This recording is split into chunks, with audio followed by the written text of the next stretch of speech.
Myntri Rangbah ke Jylla Meghalaya konrat konkal sangma lingba ke tweet ke bala tho ha ke sngi ningkong ke khatnyau tarik luber araja arpusan ulapen bena ya ke jingple ya ke par Dewījong Katkum ke jok Saïan ke beningkong jong ke Jylla ha East Jaiñtia Hills District.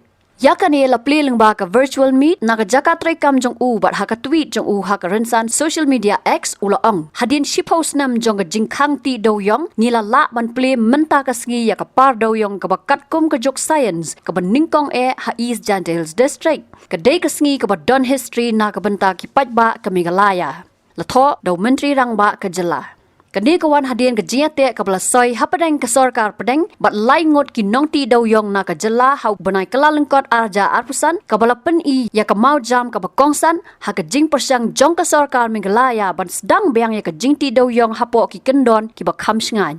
Ke National Green Tribunal NGT kala penjari da ke hukum ban khang persya ya ke ti Dewījong ke bam sngai bat ke bam long Katkum ke start Saïan ha ke ni ke Jylla shi post nam menswa namar ke jing mai ya ke jing sngai bat ke mariang. Kenigur komti dia ki thlio ki baret ki bajrong lai hado saupot kala penlong ya ki babon ki brio ban yap hakini ki post nam bala letno haswa ka jingkhang ti Dewījong house nam arjar khatsau ka jingti Dewījong kala penmi khajna ya ka sarkar kumba news pa klor ha ka sisnam ka bala long kum ka wai na ki lat kamai ka ba hetam jong ka Jylla. Hau benai kelalengkot usang ma ula batai ya ki Jaiñtia saskular hapadeng controller of coal ke sarkar India bat ki nong kersan ya ki project ki bah ki district jong ke West Khasi Hills bat East Jaiñtia Hills district. Ke Coal India Limited ke syakri kum ke third party hakini ki Jaiñtia ki balong ki Jaiñtia an ki babatai ya ki kendon hapo ki balabat ya ki mar ki mata hadu banda pendap ya ki kendon bakerpang. Today, almost after a decade of the coal mining being banned in the state of Meghalaya, we have finally inaugurated the first scientific coal mine in the state. And this is truly a historic day and a red letter day for the people of the state.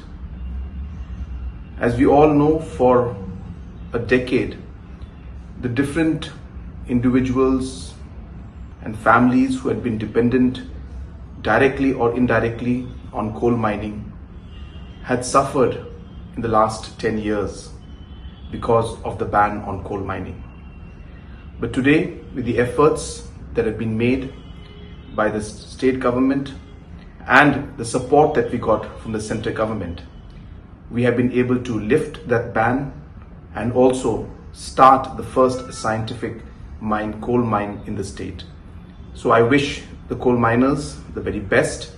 I encourage other miners also to please apply for the official mining license, and all the support will be given from the state government. And at the same time, we are working very hard to see how our traditional miners and small time miners could also be supported. We understand that there are limitations, but our efforts are on to engage with Government of India to see and find ways in which even the small miners will soon be able to start their mining. But in the meantime, we will move ahead with this particular scientific mining that we started. And once again, as I said, it's a historic day and a day that is going to be remembered, that the first scientific coal mine was inaugurated today in the state. Habatin, pej bahagi kishab, kashab plus F. Ka plus F? Hakabam bangibam dunaki eki batay kamet. Namar kata habathiru atau kau kamlu ka umpnyang kadut pet ya ka sharp plus F haka jingsom. Yaki nutrient kum ki vitamin bat ka iron la icon diat bat ka bathau bha kam kta ka dur jing ki mar bam ka jing mat lani ka rukom shed yaki. Balehi banai kita. Ka don ka we ka jing mentoy ba kongsan. Ka kot ka kia. Ka nutrition ba khambha ka jing im ba khambha pendon kam daki mar ba modon ka sharp plus F menta ka sngi. Lawan Ra Shafi Lingba ko office jong Commissionerate of Food Safety Meghalaya.